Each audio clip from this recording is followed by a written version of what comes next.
Make it clear, hurricane season, though, is off to a bit of a slow start this year.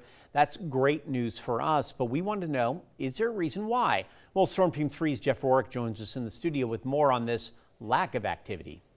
Yeah, Andrew, we are still very early on in the hurricane season climatologically speaking, of course, running from June 1st, all the way to November 30th, and only just getting into the peak of the hurricane season now, which does peak at September 10th, and we're only at August 8th right now. Gradually, its activity should start to pick up, but normally you do get a few named storms early on, and even Colorado State and NOAA were thinking of more activity as well. Factoring in the 4 named storms we've had right now, NOAA has dropped their forecast for named storms from 13 to 18 as a range. Colorado State rolling with 16 named storms, 8 of those becoming hurricanes, 3 of those potentially reaching major hurricane status, of course. Now, again, we have a long way to go with this season, but the early season activity should at least be going by now, and we should have more homegrown activity too. But the water temperatures in the main development region between Africa and the Caribbean continue to be near normal. The last few years, they have been several degrees above normal. Right now, running about 1 to 2 degrees above normal. Still very hot water, though, either way, with those temperatures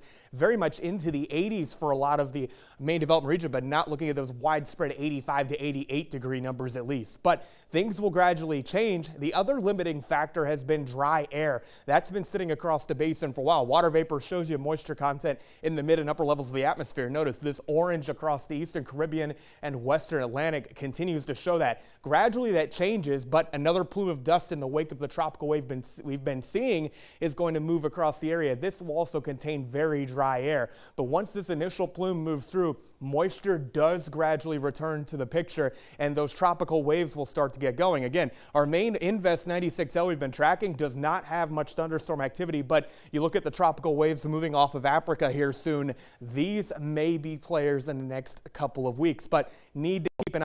Still no activity to track for the coastal empire and low country.